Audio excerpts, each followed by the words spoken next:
We are going to have a very important conversation right now.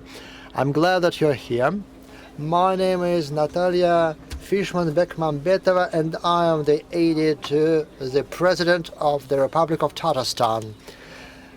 And I'm grateful to the organizers of the forum for the invitation to moderate this session, because together with a colleague of mine who inspired this event, we held the Youth Architect Biennale, and my colleague will tell you about it.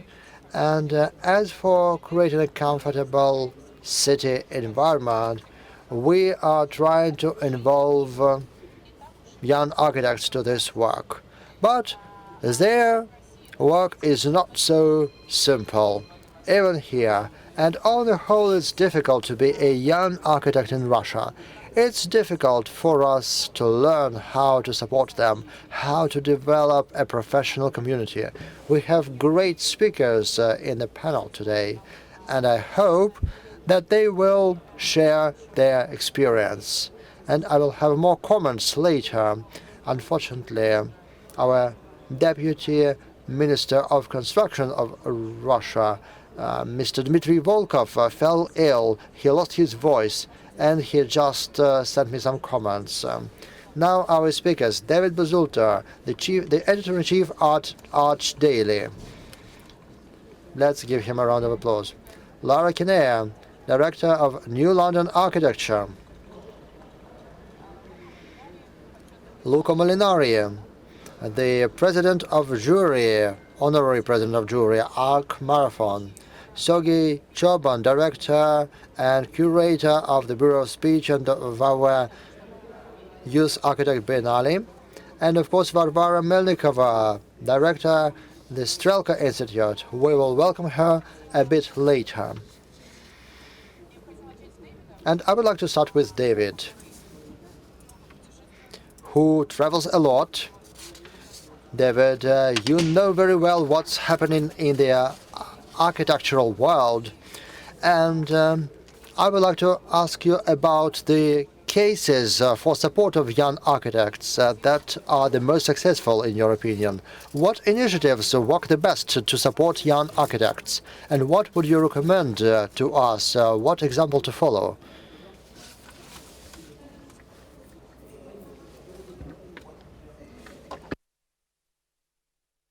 All around the world, and ArchDaily was founded on the principles of openness, something that we call democracy, but I would say more openness. And we were always open to receive projects from architects that were completely unknown. And then we understood very early that there was a panorama in which there were the dominant practices that were being published were the big ones, the ones that had many years, that had built a strong body of work. And we said, why these architects were doing very interesting things that have one building, something small, are not being part of the publication circuit.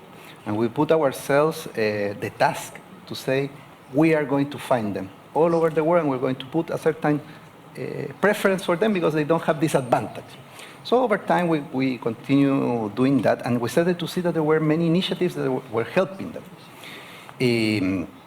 But I think what was most important is who were the ones behind these initiatives. I remember very clearly when I was with a very renowned architect from the US that he was telling me, David, I see a very big change, because when I was a young architect and you wanted to start your own practice working at an established firm, your boss didn't want you to be independent because he will lose you as an employee, but also because you will become his competition. It was a very competitive environment, but this must have been in the 70s, 80s. Now everything is about collaboration. And he says, I collaborate with younger firms because they bring things that I cannot do on my own. So when you start to see that firms that were born in this generation, people who must be now between 60 and 50, are embracing this, I think it's very positive. Much more positive than just focusing on awards programs or things like this that are very positive also. But to give them the chance to collaborate, I think is the best. And this is coming from context that used to have very structured type of architecture very regulated, very tight. And by seeing that these kind of architects are opening in this way, I think it is the best example. And I'm seeing this happening, you can see it here, with young, older architects supporting young architects. You see it in the US, but you also see it in the developing world, Latin America, Southeast Asia. It's very worldwide phenomenon, I would say. Do competitions help young architects to develop?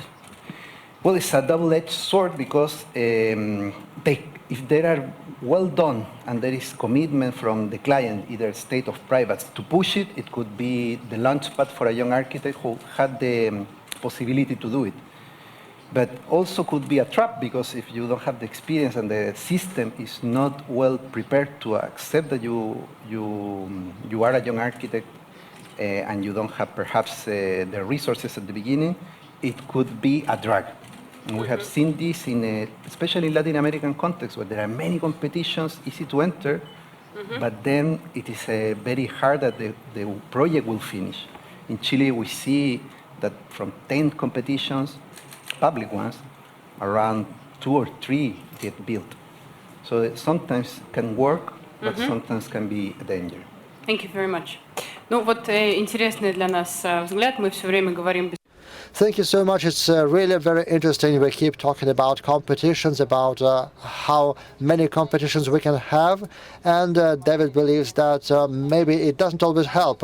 You need to find something average, the golden medium.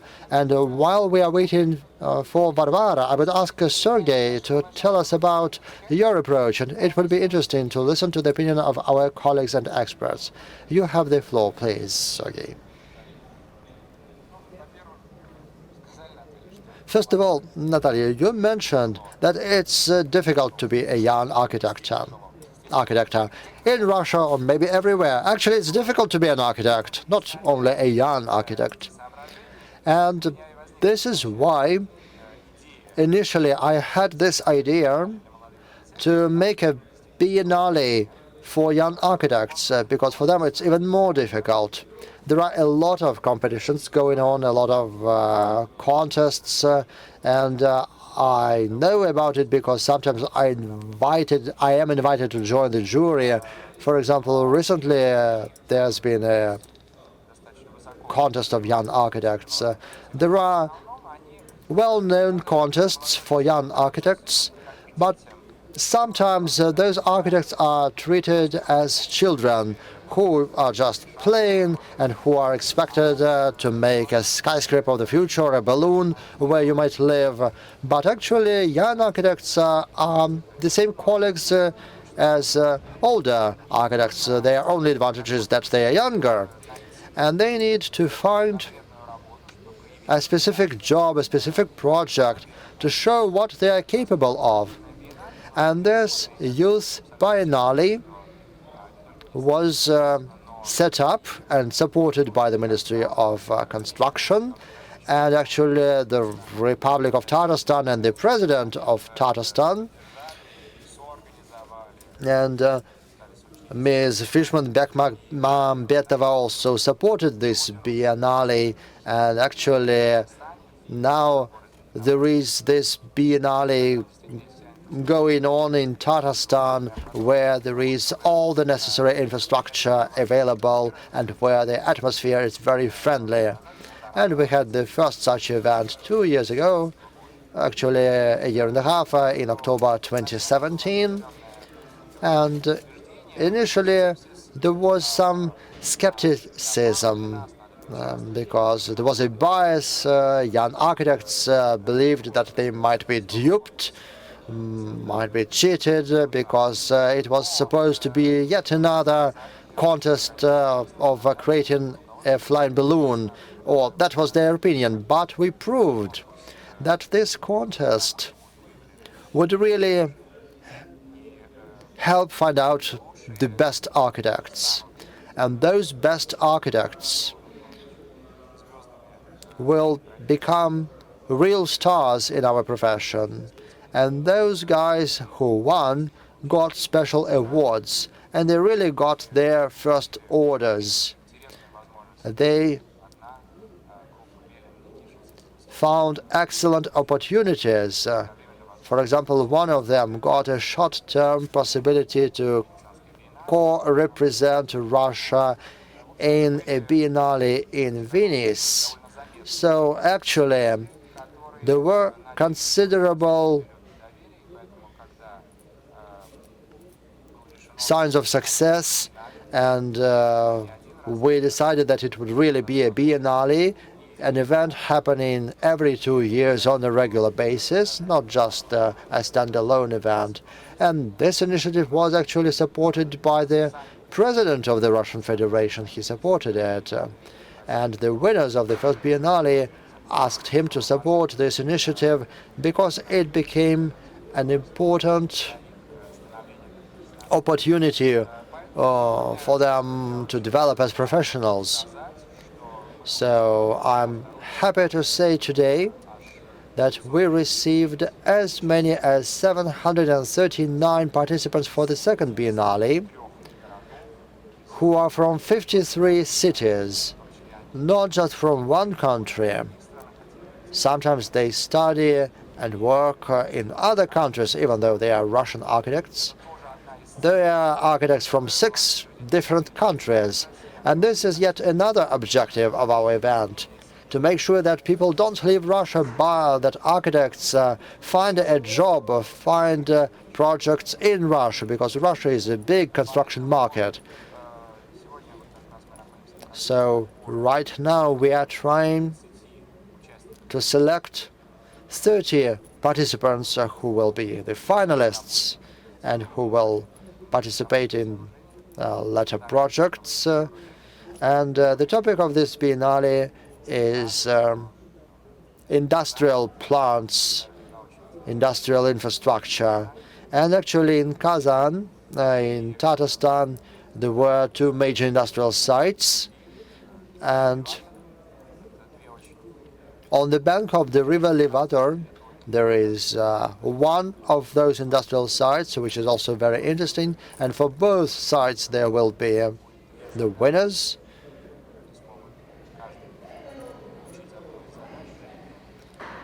And we will draw lots. There will be the same number of participants for each site.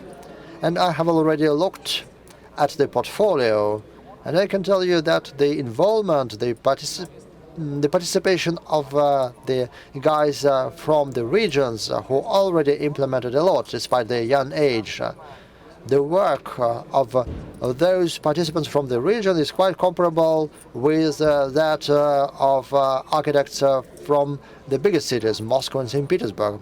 And I have to tell you that it's the best youth officers from Moscow and St. Petersburg that participate, because the ice of mistrust has melted. And we are glad that those guys sent their applications. So this year, actually, it was everyone who joined this work, who entered the fray, everyone whom I knew from this age group. So it's going to be a very interesting event. Thank you very much for this amazing opportunity. And now I give the floor back to you. Thank you, Sergei. Indeed, this is our private initiative. For the time being, we can see some results. We hope that they will be systemic. And now I would like to ask the experience of those who've been dealing with this for a long time. And first, I would like to ask Lara, the director of New London Architecture. Lara, can you tell us about your organization? And as a teacher, can you tell us what challenges do architects face, and what means of their support exist in London and in Great Britain as a whole? And what approaches can you recommend to us so that we also have more young and talented architects? Thank you very much for inviting me to speak on this. This is a topic that I feel very passionate about, having been teaching architecture for 10 years and studying it myself a while before that. So to start off with my first role as Director of New London Architecture. New London Architecture is a membership organisation. We're an independent platform in the city. Our mission is to bring people together to shape a better London. So we have politicians, architects, planners, developers, policymakers, and the public coming together in our galleries in London across 300 different events throughout any one year. We talk about housing, we talk about transportation, we talk about healthy streets, child-friendly cities, many, many different topics. And what this offers young architects is an opportunity to get into a room and be sitting beside a politician that might be making a decision about one of these key issues, or perhaps even get a commission from a developer that might be sitting beside them as well. So our membership is open to anyone, whether that be a school kid, a young practitioner, a student, or someone maybe even retiring at the end of their career of shaping the city. So that's one key offer. The second key offer is part of our role is to facilitate other people bringing people together. So we will work with the different local authorities across London. An example is one local authority where they're going through significant regeneration in their area.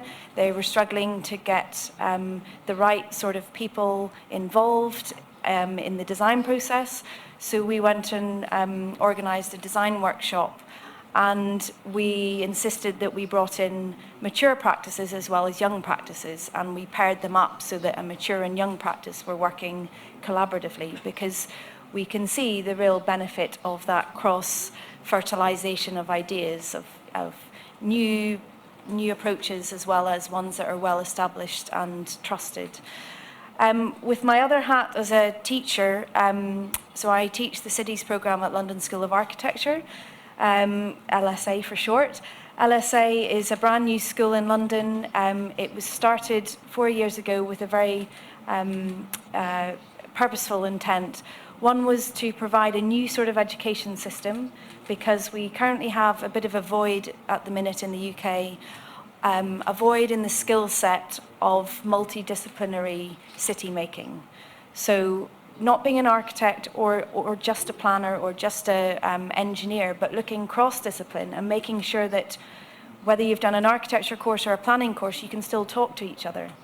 So we started this new school, a new programme to try and to allow students to be able to have that cross-disciplinary discussion and learning experience, as well as address the financial issues that a lot of architecture students have, because it's such a long course and because you never know what you might do at the other end of it.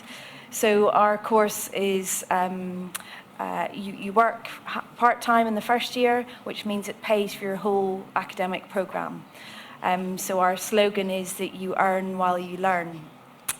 And a big part of that course is not just learning the essential skill sets of being an architect or understanding the city, but understanding architecture as a process, not just an output or a product.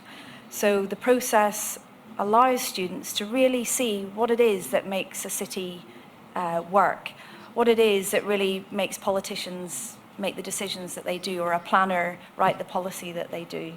So our programme is very much about having the most understanding that you possibly can of what makes a city tick, to then allow you to have as much opportunity as possible to then influence it and be a part of making those decisions.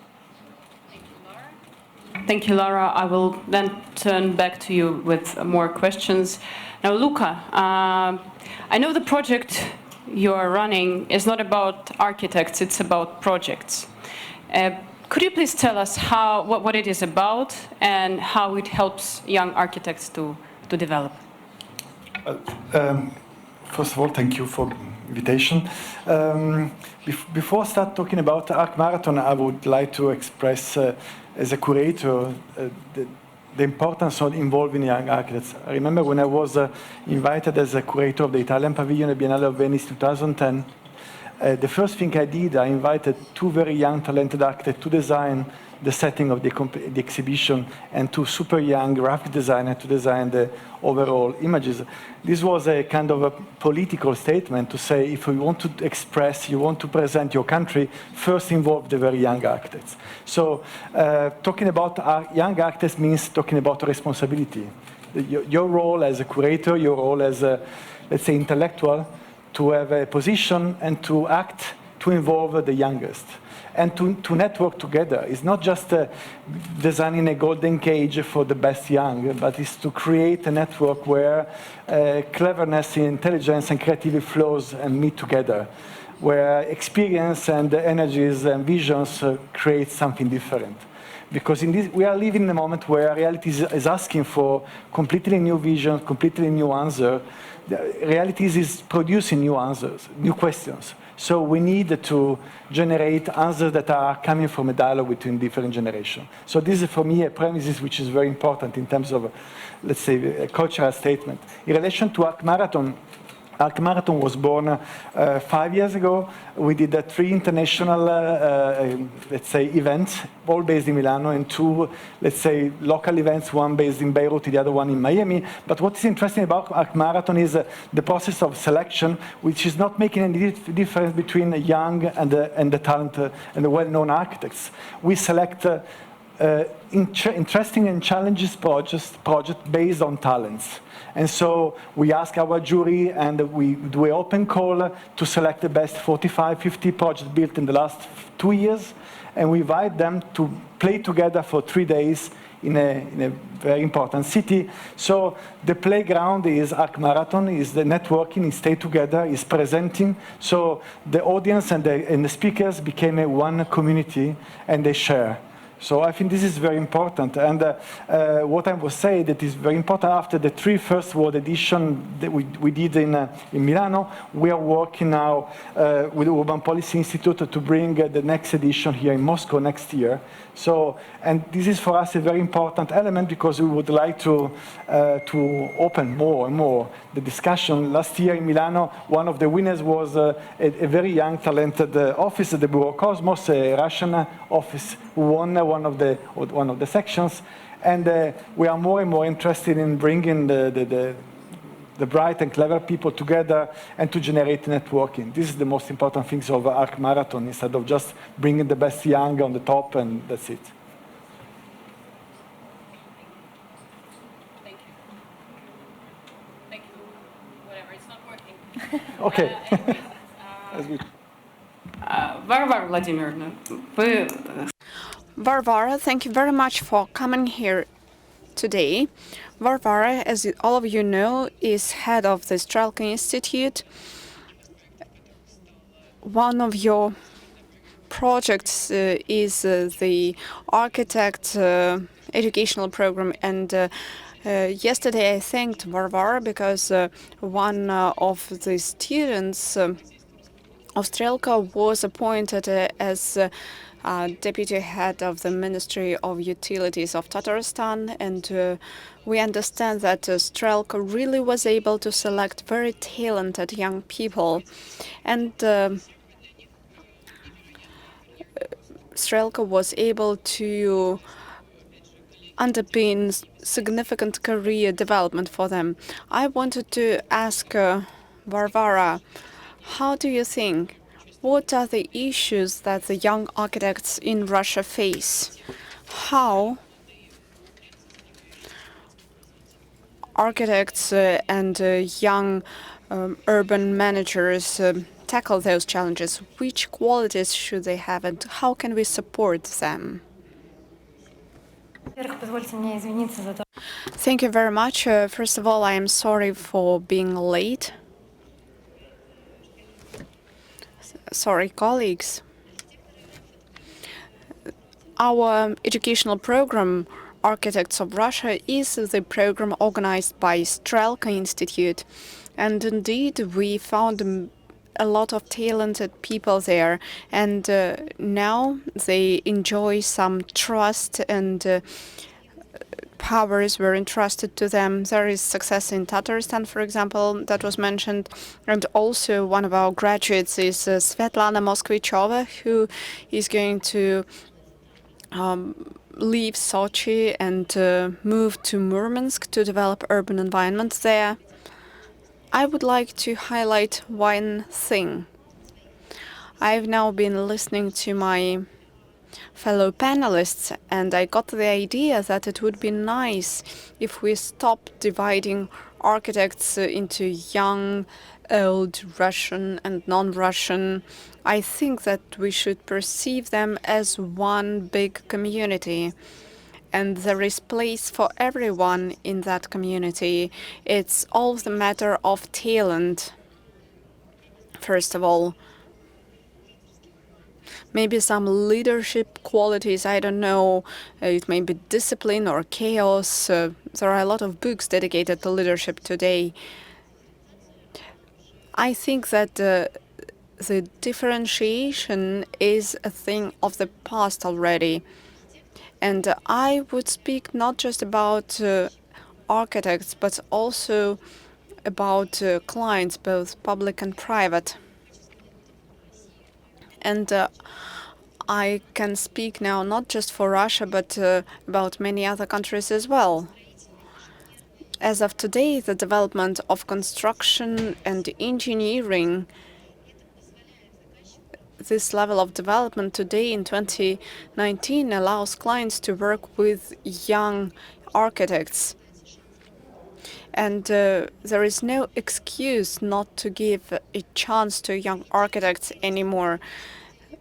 Today we are able to hedge the risks. The risks are no more part of this profession because over the last 20 years, technologies have made significant progress. Of course, experience still matters for architects, but I think that young architects have a lot of opportunities, and customers should really turn to young architects. They should not wait for the architect to build several buildings before they can trust them. As for the architects, addressing them, I would like to say that the space of opportunities is really wide. It is wider than cities. There is our planet as well. It may seem trivial, but there are the matters of environment, there are the climate change matters and issues that have to be tackled. The British Royal Association of Architects recently recognized the role of architects in the climate change and urged architects to tackle those issues as well. I think that if we want to speak about the enhancement of the roles and influence of architects, no matter what's their age, I think it would be cool for architects not just to work with cities, but broaden their horizons. Another point, which is very interesting for any architect, is the digital world. A modern architect can find a lot of opportunities there. Architects can work not just with the material space, and you can be architect if you create a computer game where you create a whole world. You can create a whole world that you will see in movies, series, cartoons, and so on. And going back to what we are doing in terms of educational practices, I think in Russia there is a significant lack of such competencies. And to conclude, I wanted to add something. I think that we should not divide architects between Russian architects and foreign architects. With ArchDaily, we are organizing an award, and all the architects of Russia and the CIS can apply and send their projects of various scales and take part into this competition. Thank you. Brilliant. Let's give a round of applause to Varvara, and I will have some further questions to her. Varvara, your institute is 10 years old already. You have had a lot of graduates already. Where do your graduates work? And how do you think? What are the skills that are most useful in actual life? So what are the career paths of your graduates, and are there any common traits of their career paths? Well, I think that our graduates are a matter of pride for me. We are organizing a one-year program. It is a free program, and every year around 800 people apply, and we select 30 people who participate into a research project. And in summer, when they graduate, I am always amazed at this ceremony, because it is every time very emotional. Answering your question, I think that if you consider our recent graduates, Anya Tropkova was appointed director of the Museum of Moscow. There is also Anya Butenko, who is architect-in-chief of the Moscow Metro. We have Artur Shirbazyan, who is working in the Department of Transport. We also have a lot of international graduates who are implementing their projects, developing their startups. As for the regions, we have Olga, who is working in Ufa. Sorry, I forgot her family name. Sarapulova. Yes, that's her family name. So she's teaching there right now.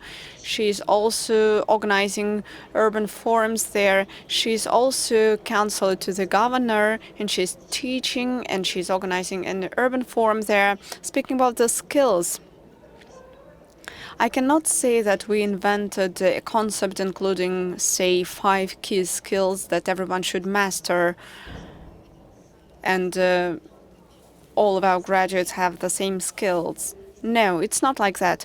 We teach them how to do research, how to develop critical thinking. We teach them communication with various people who represent other professions, and we are explaining what are the various opportunities that architects have. Our program includes economists, sociologists, digital programmers, media digital artists, so the profile of people whom we select is quite wide. Our selection principle is their interest into the urban issues. Thank you very much, Varvara. Since a couple of speakers I'm missing, oh, I see another speaker who has come, Maxim. Please come on. He was not late. He's saving us. His colleague fell ill, so he's replacing him. Maxim Yegorov, Deputy Minister of Construction and Utilities of Russia. He has come here from some important meeting. Maxim, I would like to give you the opportunity to feel comfortable here. And before that, I would like to ask a question to another person. I'd like to ask head of Shukhov Lab to also take place next to Maxim. Because he has come, and I'm sure that he has some specific things to say on this issue. Let's give him a round of applause. He's a superstar who has come directly from Africa. Should I speak in English? You have it here.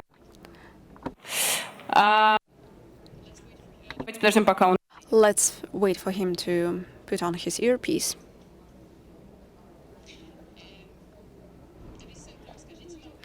Could you please tell us the following? First of all, the center has an amazing Institute of Progressive Architecture of Catalonia. It's an independent institute who teaches brilliant architects. But the center also has unique international professorship experience. He is teaching in a Russian university and training Russian specialists. I would like to ask Vicente to first of all speak to us about some key approaches that you are using in the Institute of Progressive Architecture of Catalonia.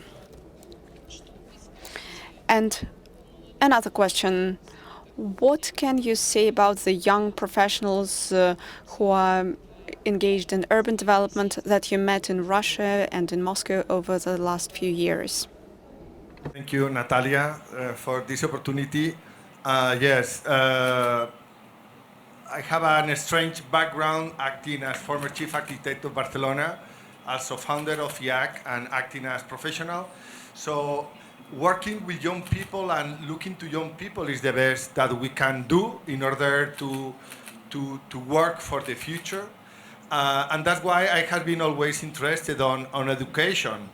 But I decided to found the institute, not to teach what I know, but to learn what I can learn with the young people. So the idea is that the education is not about someone that knows something to teach what the other doesn't know.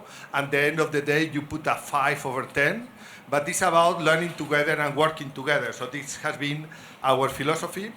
And then one important topic is that we are talking about architects, but the architect of the future should have different skills to the architect of the present. We know that architecture is about working many specialists together, but this is not enough to have an engineer, an architect, a designer, an economist.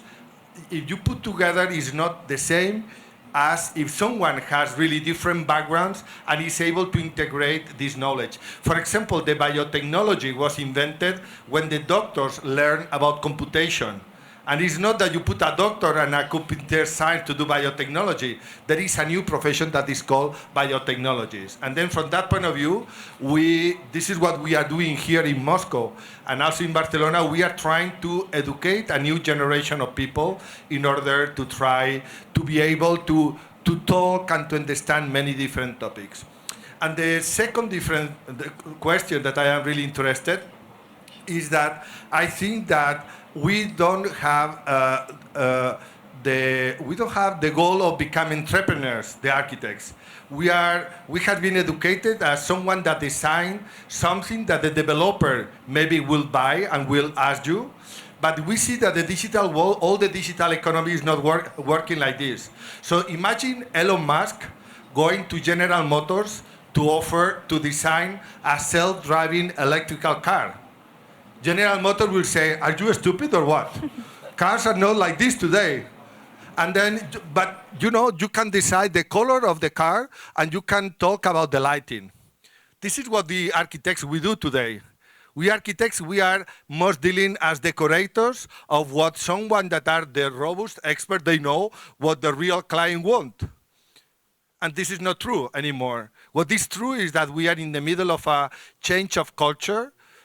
We are very much interested about the wood architecture, to do ecological buildings. We all talk about ecological buildings, and you know what we build? Building as usual. We don't do anything. We talk about the goodwills, but we don't make real changes. So that means that I am interested about young people as this leader of the change, not just consultant for the people that knows everyone, that knows everything. And this is what we really should promote, that the young people become entrepreneurs and that we break the rules, because if we need to change the way we make cities to make more human, ecological, we need to start to act right now. Спасибо, Vicente. Thank you, Vicente. Значит, должен был быть ваш коллега. Maxim, there should have been your colleague, Mr. Volkov, the one who is responsible for the legislative activity of the Ministry of Construction. And I asked him the question, what to do to make sure that the winner of the contest will not be a slave to the one who will win the design contest. And that's what we can see all around Moscow. This is a huge burden that young architects have to face, because they have to give their project away to someone, or they have to be slaves to someone else? And that's the first question. The second question, how can the government learn how to pay adequate money for different designs and so on, and other parts of work, which actually very important for young architects, because young architects haven't set up a lot of companies now. They don't know all those bureaucratic traps. And young architects should be breadwinners. They need to be able to earn some money, but for the time being they can't. Maybe this will not happen now, but Maxim, from your side, as a person who is responsible for almost the biggest part of work in the ministry, that is the urban environment and the housing and utilities sector, what would you do for young architects? Natalia, you're a provocator, as always. That's a very provocative question. So what can we do? Well, asking money from the ministry is pointless. It's easier to gain money by yourself. Well, actually, it's a joke, of course.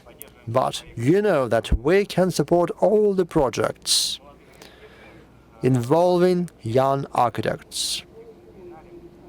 We have the second Russian architect biennale. We're supporting it for the second time. I can see young men and beautiful girls who participated in it, so we are always ready to support them. You know that in every region of Russia we give this support. I always get a lot of young architects around me, and the day before yesterday I was in Lipetsk, and the acting governor learned that there were architects who won a contest in Dagestan, in the Republic of Dagestan of Russia. And they were really surprised. There was a walk-in meeting there, and those guys became participants at this meeting. And I know that now they will be invited to work in the mayor's office. And actually, I'm surprised that we have so many young architects, and even students, those who want to be architects, even school children. And this is really great, because sometimes you can see some projects involving urban environment, and we can see some old school templates. Young people see those things very differently. And I can see a lot of familiar faces here. I'm so glad to see all of you. And of course, regarding the events that you hold and other events, they provide great incentives. I remember that when we opened the second biennale, the guys who finished the first biennale welcomed the participants of the second one. I remember that there were our colleagues from the company Domerev who also provided their support. There are people who can find amazing projects. There are people who come here from far away. We will always support them. So just tell me what you need. I will always help you. Thank you very much. Varvara would like to make a comment.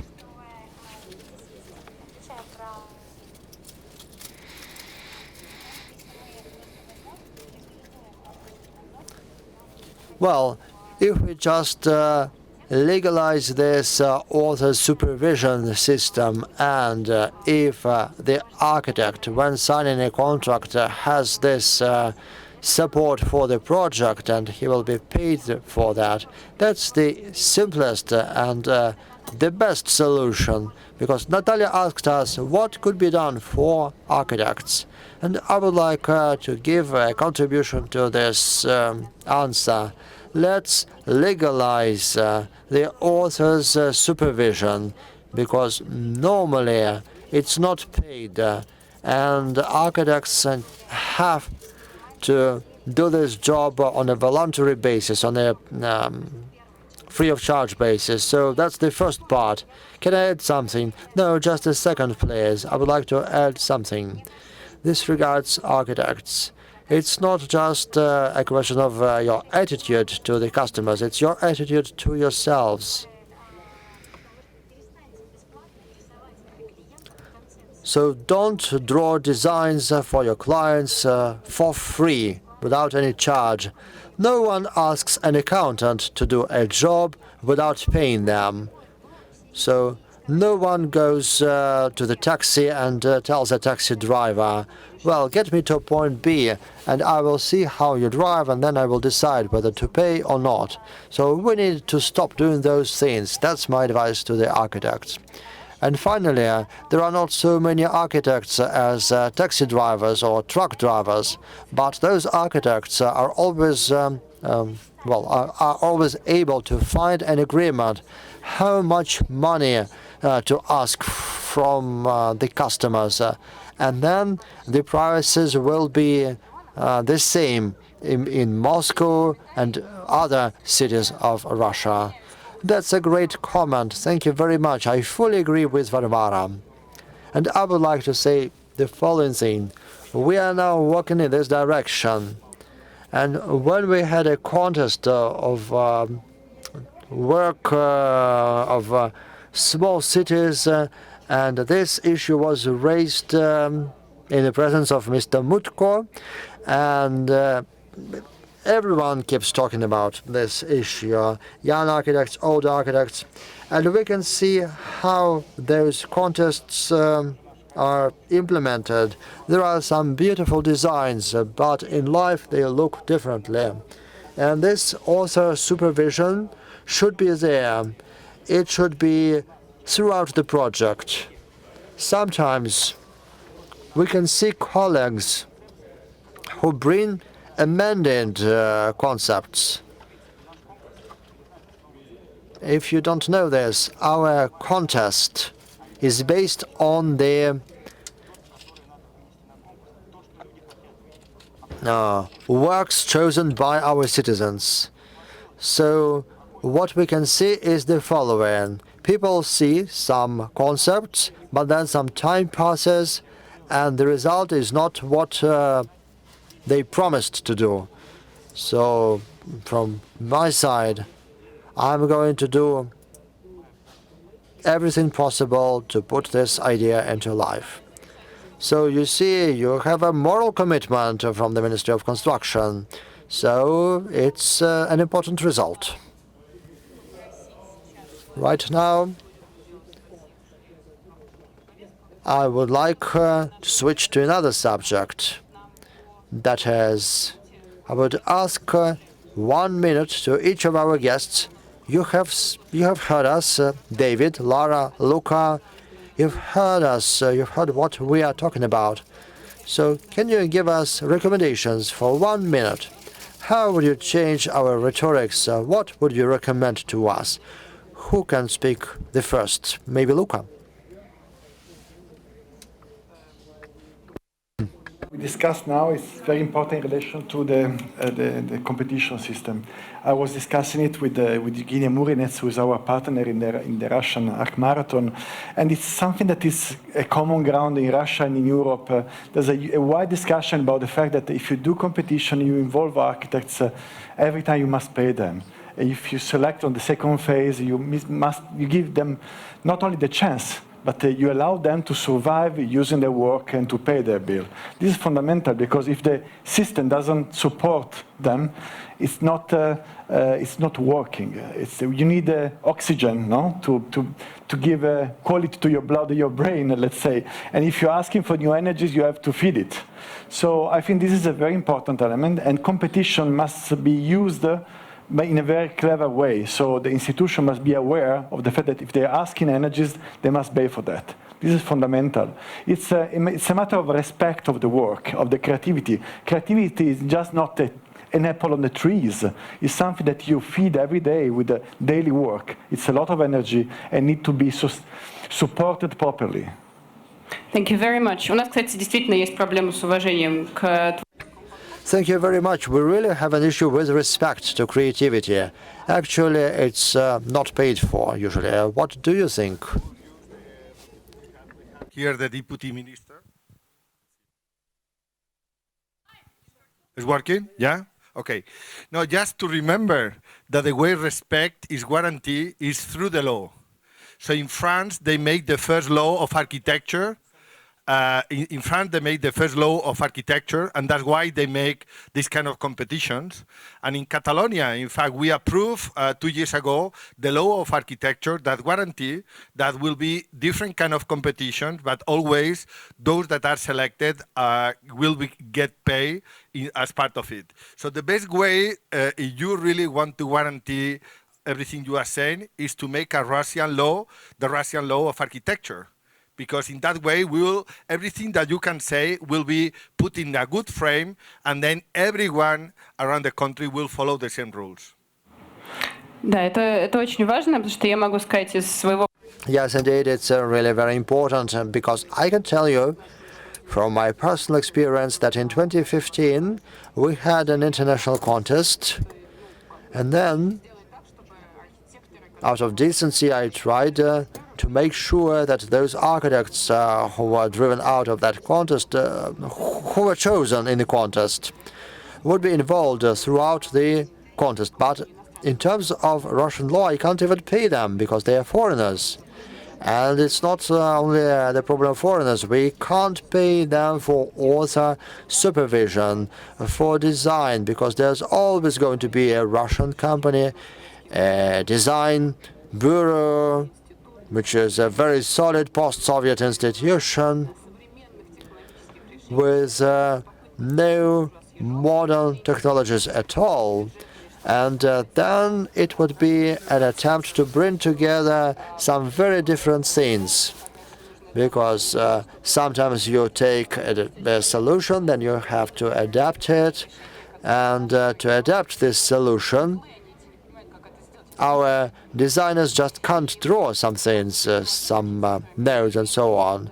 And in the case with young architects, there are cases when people win and they can't sign a contract. David, do you have a comment? From my outside perspective, I'm coming to Russia year after year for the last 8 years. I see that things are, in a way, there are things that are being done in a good way here.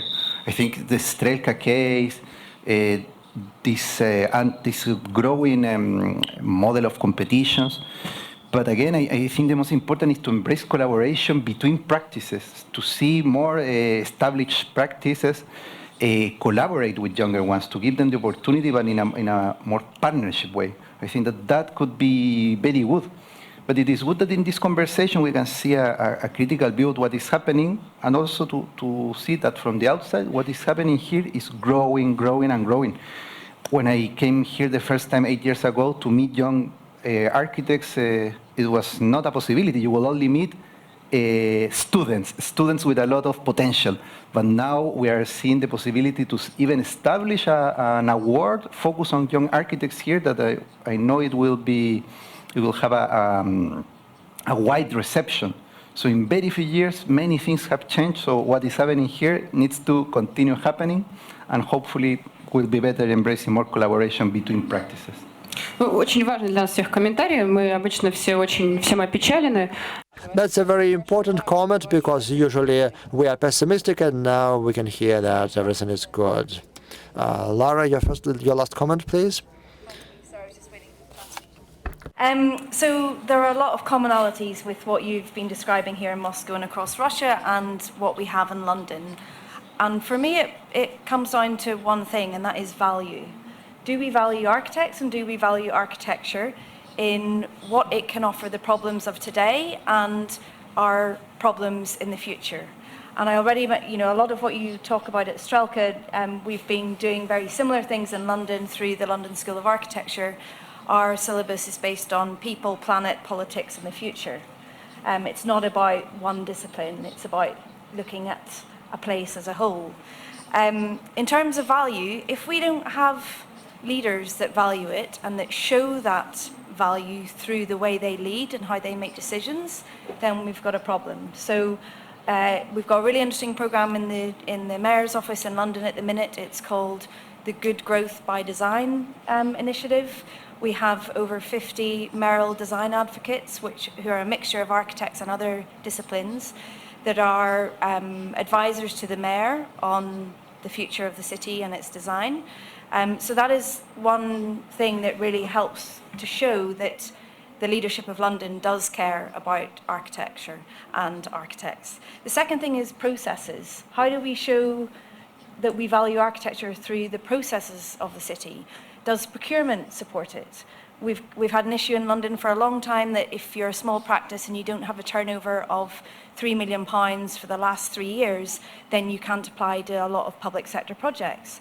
That we've had to stop that and look at other ways of doing it, because that was stopping a lot of young architects getting the opportunities that they should. The second thing is then how we value, or the third is how we value ourselves as a profession. And I think there's a massive job in us re-communicating what architecture is, because it's very much misunderstood. And I don't know if we can very quickly bring up the slide that I had. No, get it. But on that slide, it tries to explain what architecture is. Architecture is about being a negotiator, a collaborator, a diplomat, a communicator, a planner, a designer. There are so many different roles that fall under what we're trained as architects, and it's really important that we communicate that a lot more clearly and strongly. And finally, all of this kind of drives down to where we make the most long-term change, and that is in our education system. And we've talked about that quite a bit as well. But we've got to start at primary school. We've got a programme in London called the London Curriculum, and we've also got a programme called the Citizenship Curriculum. NLA are looking at creating a programme that will fit into both of those, because we know it's about people and place, so about London and citizenship. So we want to start a new education programme that is allowing primary school children to understand what it is to be a citizen of the city and what it might be to be an architect and be part of that process of shaping it. Thank you so much, Lara. У нас, к сожалению, выходит время. Unfortunately, we are out of time, and I would like to make a short summary. I believe that we have heard about a lot of excellent experience, and I'm happy to hear what Sergei mentioned about our biennale. But I think that there is a vital thing. That was what David said. He said that it's not so bad in Russia. And what Lara said was also very important. She said that education starts with primary school. And this is something that we should think about together with other advice. And we are ready to be a pilot region if you decide to start teaching architecture at primary school. I believe that we can ask the organizers the time for 2 more questions. I can see that there is 1 question in the first rank. Please speak into the mic.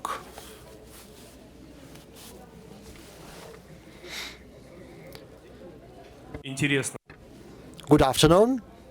It's a very interesting conversation. It was very nice to listen to so distinguished people. I have more than 1 question, but I'll try to be brief.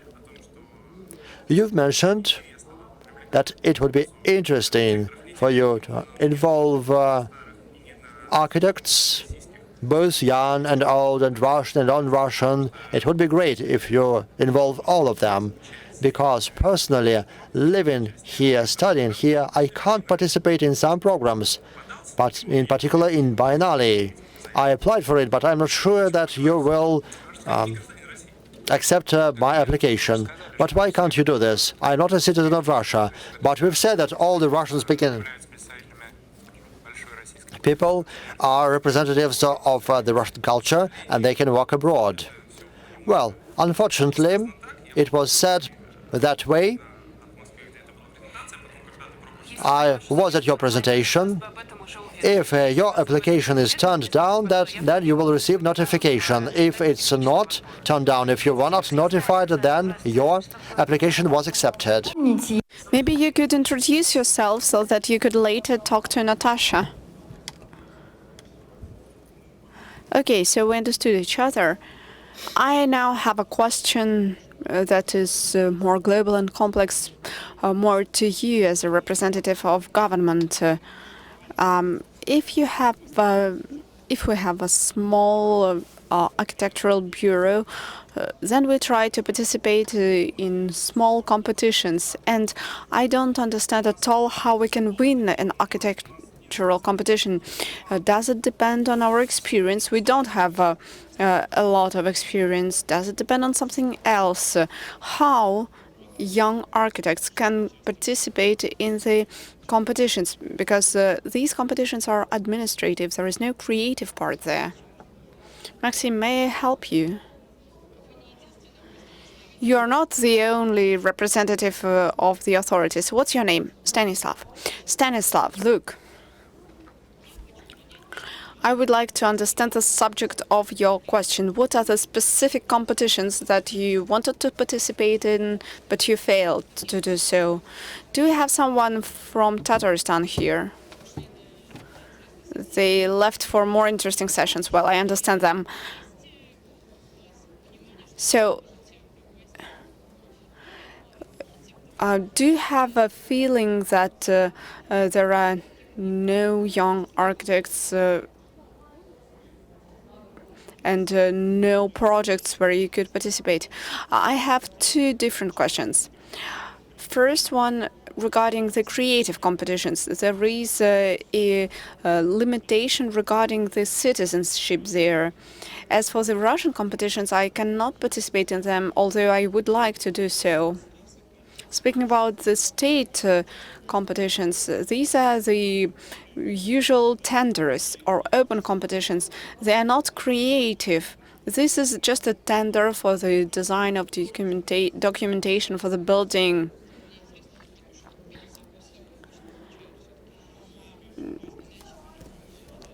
What do you mean exactly? What's your difficulty? You don't have a team that respects the criteria of the competition. I mean that if there is a tender where some other company participates and there are more than 3 employees there, it will absolutely win that tender, no matter the prices. Well, I guess you need to get some more experience in the private market and then try to participate in the tenders. When it comes to tenders, there are some objective reasons for certain requirements. You are not now speaking about creative competitions, but you are speaking about tenders for the development of design documentation. Yes, these are tenders for the design documentation. Okay, if you want to work and to do real projects, you can write to me and I will be happy to provide you with the opportunity to participate in some creative competitions and do some creative projects. Any other questions? No questions? Everyone is scared? Well, then I suggest that we all hope that our future will be bright, and please write to me. Thank you.